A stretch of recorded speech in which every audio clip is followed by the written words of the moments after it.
For my professional communication speech, I will be talking about health literacy. I'm going to be talking about my grandpa. 2 years before all of his symptoms started to occur, he was diagnosed with dementia and brain damage. Due to COVID this year, many patients' family members were not allowed to attend doctor's appointments or emergency room visits. He would complain about multiple symptoms that soon led to a big surgery in his life where he would later die. He would complain about a tick in his chest whenever he would be sitting down. He would not be able to expand his lungs whenever he would walk, and whenever he would sit down, he would let out a big huff. He would have dizziness whenever he would stand or walk, and some days he could not stand at all due to how weak he was. After months of all of these symptoms happening, he was admitted to the hospital. My grandpa ended up having pneumonia that I believe could have been prevented if doctors would have taken him more seriously. He also underwent surgery to help repair a torn aorta, where he later died. The aorta is the main artery in your body that oxygenates and supplies blood to everywhere in the body. Instead of medical staff assuming that he was making up stuff due to his dementia, I believe that his story would have been different. I also believe that if family members were allowed to attend his doctor's appointments and stuff like that, his at-home instructions would have been easier to understand as well. This brings me to health literacy. Health literacy is the level an individual has the capacity of understanding to obtain, communicate, process, and understand the basic health information to make appropriate health decisions for themselves. Due to a lack of communication, this between medical providers and patients. So this could be caused from medical providers mistranslating to other medical providers, or medical providers not being able to translate correct at-home instructions to patients, and patients not understanding what they're saying. This is one of the most common barriers for medical miscommunications. Some of the barriers include the lack of communication between staff and patient or staff to staff, undiagnosed with a condition that could lead to memory loss such as dementia or just confusion, people who present memory loss, language barriers, disabilities, and low reading levels. Why are these barriers present? I believe that these barriers are present because patients may not be diagnosed with mental illness that will affect their state of mind, which is dementia or confusion. Sometimes interpreters are not present at hospitals for those who do not speak English.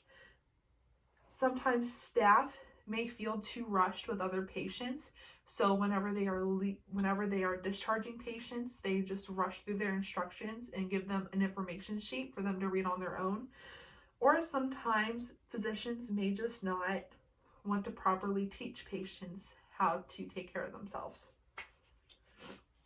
So this brings me to my first action plan. My first action plan is to associate every patient with a low literacy level. I believe that patients will sometimes lie about understanding their medical instructions because they are too fearful of doctors and physicians, or they just don't want to deal with it at all, or sometimes they actually think that they understand stuff and in reality they go home and they do not. I believe that breaking down all of the instructions will help patients to further advance their health. So one way to help doing this is the teach-back method. The teach-back method is a good way to make sure patients actually understand their instructions for at home. So the teach-back method occurs in 4 steps. The first step is the medical provider explains a new concept, information, advice, or a change that's going to be occurring to the patient's everyday life. The medical provider will then assess the patient and their recall of the information that they were just given. The third step is that the provider will fix any missed information or information that may be incorrect. And steps 2 and 3 are in a circle, like a cycle, and that helps the patient make sure that they are getting the correct information. Once the patient can properly reteach the provider what they have to do at home, the patient can then be discharged.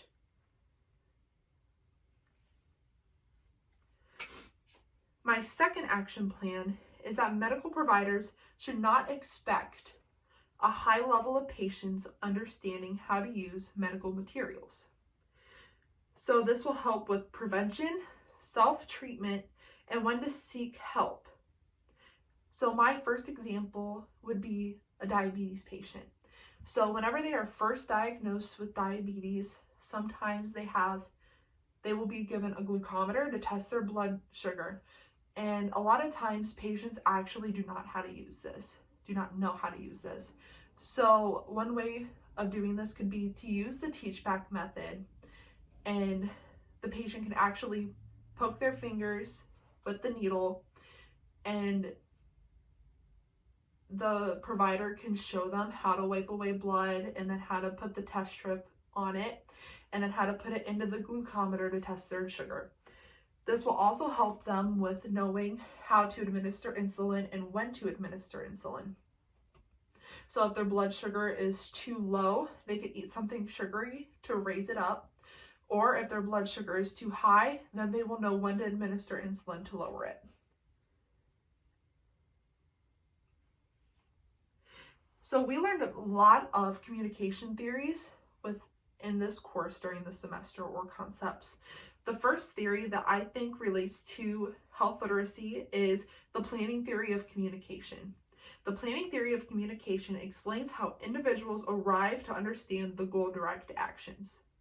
So what I got out of this theory is that not every plan will work for every patient. So a lot of times medical providers will think that everything works for every patient, which is not true. An example that I could use is chemotherapy, or is cancer patients. Sometimes they want to go ahead and get chemo, and then some other times they would want to take a different route.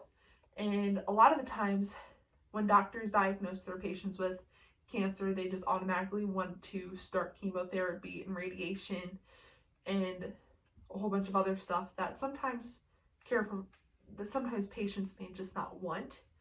So this gives them an alternative to help become part of their own care plan. So the concept that I got out of this course from the semester is the active listening concept. And the active listening concept is full engagement in a conversation. This can occur in 3 steps. The first step is fully listening to the message. So if you are a nurse and you are trying to give patients their discharge instructions, one way to know if they are fully listening is if they are giving you direct eye contact, if they are nodding their head and are saying like, yes, I understand what you're doing. That's another way to know that they are fully aware of the situation and what's happening. So the next step is organization. Nurses technically have more authority over the patient within the healthcare setting. So I believe that if you are a patient, you would want to listen to the nurse more, so that you are fully aware of when you don't have the nurse for the instructions. And the last one is interpretation. Sometimes patients may have a known learning impairment that unknown learning impairment that nurses do not know about, and the knowledge of the patient can affect how they are treated. So if a patient has a known learning impairment, then whenever a nurse is giving them discharge papers and how to discharge them with instructions, sometimes they may go through their discharge instructions more clearly and use the teach-back method to make sure that they are properly aware of what they have to do whenever they are out of medical care. My last slide is how to improve this situation.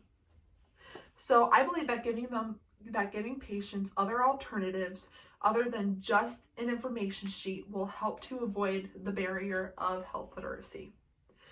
So this could, some of the goals that I have are nurses using a goal chart or physicians using a goal chart for their patients.